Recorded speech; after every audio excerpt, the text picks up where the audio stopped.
Hi friends, welcome to Teja Telugu. Friends, మీరు ఎప్పుడైనా ఏదైనా మెయిల్ ఓపెన్ చేసేటప్పుడు కానీ, లేకపోతే మెసేజెస్ కానీ, లేకపోతే ఏదైనా వెబ్సైట్ ఓపెన్ చేసేటప్పుడు your PC is in risk, లేదా your phone is in risk, లేదా your phone is in virus అని చెప్పేసి ఇట్లాంటి కొన్ని మెసేజెస్, అడ్వర్టైజ్మెంట్స్ వస్తూ ఉంటాయి. అసలు ఈ అడ్వర్టైజ్మెంట్స్ని, వెబ్సైట్స్ని మనం క్లిక్ చేయగానే మన డేటా మొత్తం ఒక హ్యాకర్ చేతిలోకి వెళ్ళిపోతుంది. దీన్నే మనం ఫిషింగ్ అటాక్ అని చెప్పేసి అంటాం. అసలు ఈ ఫిషింగ్ అటాక్ ఎలా జరుగుతుంది, ఈ ఫిషింగ్ అటాక్ వల్ల మనకి ఏమేమి నష్టాలు అవుతాయి, అట్ ద సేమ్ టైం ఈ ఫిషింగ్ అటాక్ని ఎలా రికగ్నైజ్ చేయాలి, ఎలా బయటపడాలి అన్నది ఈ వీడియోలో క్లియర్గా ఎక్స్ప్లెయిన్ చేస్తాను. వీడియో మొత్తం చివరిదాకా చూడండి. నచ్చితే లైక్ చేయండి, అలాగే షేర్ చేయడం మాత్రం మర్చిపోకండి ఫ్రెండ్స్, చాలామందికి యూజ్ అవ్వచ్చు. ఇంక లేట్ చేయకుండా వీడియోలోకి వెళ్ళిపోదాం. Let's go into the video.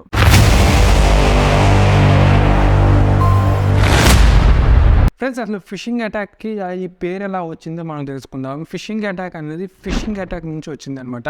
ఇక్కడ ఏంటంటే జస్ట్ ఎఫ్ని పీతో రీప్లేస్ చేయడం జరిగింది. ఎలా అయితే మనం ఫిషింగ్ చేసేటప్పుడు ఆ చివరిన మనము ఆ హుక్కి ఫిష్ ట్రాప్ అవ్వడానికి ఏదో ఒక సబ్స్టెన్స్ని పెడతాము.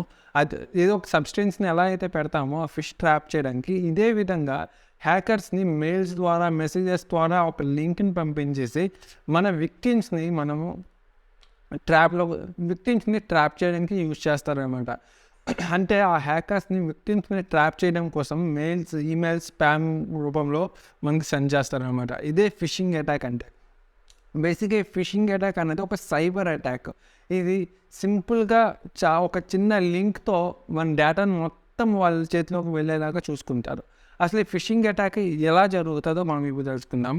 అసలు ఈ ఫిషింగ్ అటాక్ కోసం హ్యాకర్ అనేవాడు ఒక మెయిల్ ద్వారా, ఒక మెసేజ్ ద్వారా, లేకపోతే ఏదైనా ఒక వెబ్సైట్లోకి మనం రెగ్యులర్గా లాగిన్ చేస్తే వెబ్సైట్లోకి, అంటే అమెజాన్ కానీ ఇట్లాంటి షాపింగ్ వెబ్సైట్స్లోకి ఒక లింక్ని వాళ్ళేమో సెండ్ చేస్తారనమాట.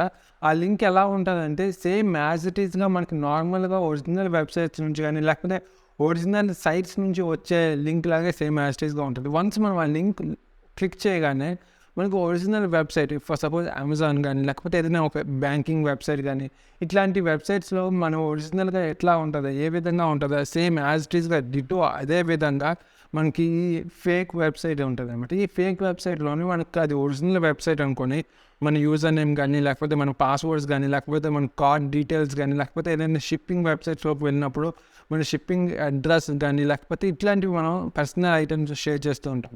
అదే ఏదో సమ్ క్లౌడ్ స్టోరేజ్ వెబ్సైట్స్ చూసుకున్నట్టయితే మన ఫొటోస్ కానీ, లేకపోతే మన వీడియోస్ కానీ, ఇట్లాంటి ప్రైవేట్ సైట్స్, ప్రైవేట్ డాక్యుమెంట్స్ కానీ అట్లాంటివి మనమేమో అందులో అప్లోడ్ చేయడం చేస్తూ ఉంటాం. అలాగే బ్యాంకింగ్ విషయంకి వచ్చినప్పుడు మన బ్యాలెన్స్ కానీ, లేకపోతే వేరే వాళ్ళకి సెండ్ చేసేటప్పుడు మన ట్రాన్సాక్షన్ డీటెయిల్స్ కానీ అందులో అప్లోడ్ చేస్తూ ఉంటాం. ఇట్లా మన డేటాను అప్లోడ్ చేసేటప్పుడు అది ఒరిజినల్ వెబ్సైట్ అనుకొని అప్లోడ్ చేస్తాం, కానీ అది ఒరిజినల్ వెబ్సైట్ కాదు. అది సమ్ హ్యాకర్స్ మీకు సెండ్ చేసిన ఒక లింక్ ద్వారా ఓపెన్ అయ్యే ఒక ఫేక్ వెబ్సైట్ అనమాట. ఈ విధంగా వాళ్ళు మన డేటాని వాళ్ళ చేతిలోకి లాక్కుంటారు. వన్స్ మన డేటా వాళ్ళ చేతిలోకి వెళ్ళగానే అది ఏ విధంగా అవుతుంది అంటే జస్ట్ రీడైరెక్ట్ అయ్యి ఒరిజినల్ వెబ్సైట్లోకి వెళ్ళిపోతుంది అనమాట. అంటే మన డేటా వాళ్ళ దాకా వెళ్ళినంత వరకు అది ఫేక్ వెబ్సైట్ లాగా ఉంటుంది. వన్స్ రీడైరెక్ట్ అయ్యిందని అంటే, మన డేటా వాళ్ళకి వెళ్ళిపోయిందంటే డైరెక్ట్గా ఒరిజినల్ వెబ్సైట్లోకి రీడైరెక్ట్ అయిపోయి కొంతసేపు తర్వాత ఎర్రర్ ఇమేజెస్ వస్తాయి అనమాట. అంటే ఆ డాక్యుమెంట్ ఎర్రర్, అంటే ఆ వెబ్సైట్ ఎర్రర్ ఇమేజెస్ వస్తాయి. లైక్ 4-bit అని చెప్పేసి, లేకపోతే కెనాట్ కనెక్ట్ అని చెప్పేసి ఇట్లాగ వచ్చేసి ఉండిపోతుంది. మనం వన్స్ రీలోడ్ చేయగానే ఆ పేజ్ కానీ రీలోడ్ చేస్తే మళ్ళీ ఒరిజినల్ వెబ్సైట్లోకి వెళ్ళిపోతుంది. మళ్ళీ మన యూజర్ నేమ్, పాస్వర్డ్ మళ్ళీ ఎంటర్ చేస్తాం, మళ్ళీ లాగిన్ చేస్తాం. యాజ్ ఇట్ ఈస్గా మనకి ఒరిజినల్ వెబ్సైట్లో ఎలా ఉంటుందో అలా ఉంటుంది. కానీ ఇన్ ద మీన్ టైం మన డేటా అంతా వాళ్ళకి వెళ్ళిపోయినట్టు. ఈ విధంగా మనకేమో ఫిషింగ్ అటాక్ అనేది జరుగుతుంది. ఇది ఎక్కడైనా జరగవచ్చు. బ్యాంకింగ్ వెబ్సైట్స్లో అవ్వచ్చు, లేకపోతే సోషల్ మీడియా వెబ్సైట్స్లో అవ్వచ్చు, ఆన్లైన్ షాపింగ్ వెబ్సైట్స్లో అవ్వచ్చు. ఇట్లా ఎక్కడైనా జరగవచ్చు, ఏ విధంగానే జరగవచ్చు. కాకపోతే కొన్ని సేఫ్గా ఉంటాయి. ఆ డేటా అన్నది నేను ఫర్దర్గా చెప్తాను. బట్ ఈ విధంగా ఫిషింగ్ అటాక్ అనేది జరుగుతుంది అనమాట. అసలు ఈ ఫిషింగ్ అటాక్ నుంచి ఎలా మనం కాపాడుకోవాలి? Simple, educate your self.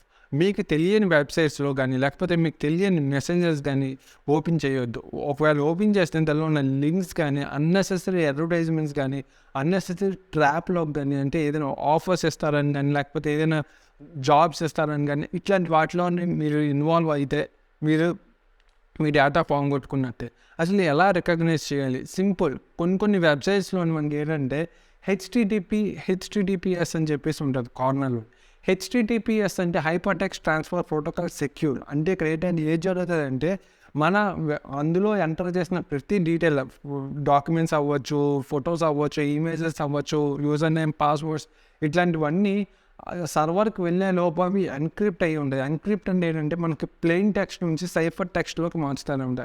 Cipher text అంటే ఏంటంటే ఫర్ సపోజ్ మీరు యూజర్ నేమ్ని తేజ అని పెట్టారంటే అది తేజలా కాకుండా సమ్ ఆల్టర్నేటివ్గా అంటే combination of letters, numbers and characters కాంబినేషన్లో అంటే @1 ఎక్స్క్లమేటరీ ఇట్లాంటి కాంబినేషన్లోనే ఫామ్ చేసుకొని దాన్ని సైఫర్ టెక్స్ట్ అంటారు. అది అక్కడికి వెళ్తుంది అనమాట. దానివల్ల ఒకవేళ హ్యాకర్స్ ఏమైనా హ్యాక్ చేసినట్టయితే ఆ టెక్స్ట్ ఏంటో వాళ్ళు చెప్పలేరు. ఆ టెక్స్ట్ని డీక్రిప్ట్ ఎలా అవుతుంది, ఎన్క్రిప్టెడ్ డేటాని డీక్రిప్ట్ ఎలా అవుతుంది అంటే సైఫర్ టెక్స్ట్ నుంచి నార్మల్ టెక్స్ట్లోకి ఎలా వెళ్తుంది అంటే అది ఆ సెక్యూర్ కీ ఎవరి దగ్గర ఉంటుందో వాళ్ళ దగ్గర మాత్రమే అది మారుతుంది అనమాట. అంటే డీక్రిప్ట్ అయ్యి నార్మల్ టెక్స్ట్లోకి అంటే తేజ లాగా మారడానికి కొంతమంది దగ్గర మాత్రమే ఆ కీ ఉంటుంది. ఆ కీ యూజ్ చేస్తేనే అది నార్మల్లోకి మారుతుంది అనమాట. ఈ విధంగా హెచ్టిటిపిఎస్ అని చెప్పేసి ఉన్న ప్రతి వెబ్సైటు వర్క్ అవుతుంది. అంటే వాళ్ళు ఎన్క్రిప్ట్ చేసుకొని ఉంచుతారు అనమాట. మొత్తం డేటాని అంతా ఎన్క్రిప్ట్ చేసుకొని ఉంచుతారు. మనం చేసే ప్రతి పని ఎన్క్రిప్ట్ అవుతుంది. డీక్రిప్ట్ ఓన్లీ అది ఎవరి దగ్గరికి వెళ్ళిన తర్వాత డీక్రిప్ట్ అవ్వాలో వాళ్ళ దగ్గర మాత్రమే అవుతుంది. సో మీరు ఏం చేయాలంటే ఏ వెబ్సైట్ ఓపెన్ చేసినా హెచ్టిటిపిఎస్ ఉందా లేదా అనేది చెక్ చేసుకోవాలి. ఆ హెచ్టిటిపిఎస్ లేకపోతే మాత్రం మీరు అది సమ్ ఫిషింగ్ అటాక్ వల్ల జరిగే ఇష్యూ, ఒక అటాక్ మీకు జరగబోతుందని చెప్పేసి మీకేమో ఫిషింగ్ అటాక్ అనేది మీ మీద జరగబోతుందని చెప్పేసి మీరు డిసైడ్ చేసుకోవాలి. అంతేకాకుండా కొన్నిసార్లు మీరు నార్మల్గా ఓపెన్ చేసేటప్పుడు కొన్ని అబ్జర్వ్ చేయండి. ఫర్ సపోజ్ ఇప్పుడు గూగుల్ డ్రైవ్ ఏదైనా కొన్ని మెయిల్స్లో కానీ కాకపోతే కొన్ని యూట్యూబ్ వీడియోస్లో కింద మీకు గూగుల్ డ్రైవ్ ఇస్తారు. గూగుల్ డ్రైవ్ ఇచ్చేటప్పుడు drive.com ఉంటుంది. మీరు అది ఒరిజినల్ వెబ్సైట్ ఎలా ఉంటుందో, ఒరిజినల్ యూఆర్ఎల్ ఎలా ఉంటుందో ఒకసారి మీరు చెక్ చేసుకుంటే వన్స్ అట్లాంటి యూఆర్ఎల్స్ చూసేటప్పుడు మీకు అది ఫేకా ఒరిజినల్ అన్నది తెలుస్తుంది. మీకు ఇంకా ఫిషింగ్ అటాక్ గురించి ఇంకా డీటెయిల్గా తెలియాలి అంటే నేను ఒక లింక్ కింద డిస్క్రిప్షన్లో పెట్టాను. అదేంటంటే క్విజ్ లాంటిది అనమాట. అంటే మీరు చేసే ఆ పర్టికులర్ లాగిన్ చేస్తే ఆ వెబ్సైట్ లేదా లాగిన్ చేస్తే ఆ మెయిల్ లేదా క్లిక్ చేస్తే ఆ లింక్ ఏదైతే ఉందో అది ఒరిజినలా కాదా అనేది మీకు ఎక్స్ప్లెయిన్ చేసే విధంగా ఆ క్విజ్ ఉంటుంది అనమాట. ఆ క్విజ్ని కానీ మీరు ఒకసారి డీటెయిల్డ్గా మీరు కానీ ఒకసారి యూజ్ చేసినట్టయితే మీకేమో ఫిషింగ్ అటాక్ గురించి ఇంకొంచెం డీటెయిల్గా తెలుస్తుంది. నేను లింక్ కింద డిస్క్రిప్షన్లో పెట్టాను. ఒకసారి ఎవరైనా ఇంట్రెస్ట్ ఉంటే ఆ క్విజ్లో పార్టిసిపేట్ చేయండి. సో దట్ మీకు క్లియర్గా తెలుస్తుంది. ఇది ఫ్రెండ్స్ ఫిషింగ్ అటాక్ అంటే. సో మీరు చాలా జాగ్రత్తగా ఉండాలి. ఫిషింగ్ అటాక్ జరగకుండా మీరు జాగ్రత్తగా ఉండాలి అంటే educate your self. Second, A link పెడితే ఆ లింక్ ఓపెన్ చేయకండి, కక్కుర్తి పడవద్దు. అండ్ అన్నెసెసరీ ట్రాప్లో ఇన్వాల్వ్ అవ్వకండి. సో దట్ మీ డేటాని వేరే చేతిలోకి వెళ్ళేలాగా చూసుకోకండి. ఇది ఫిషింగ్ అటాక్ అంటే.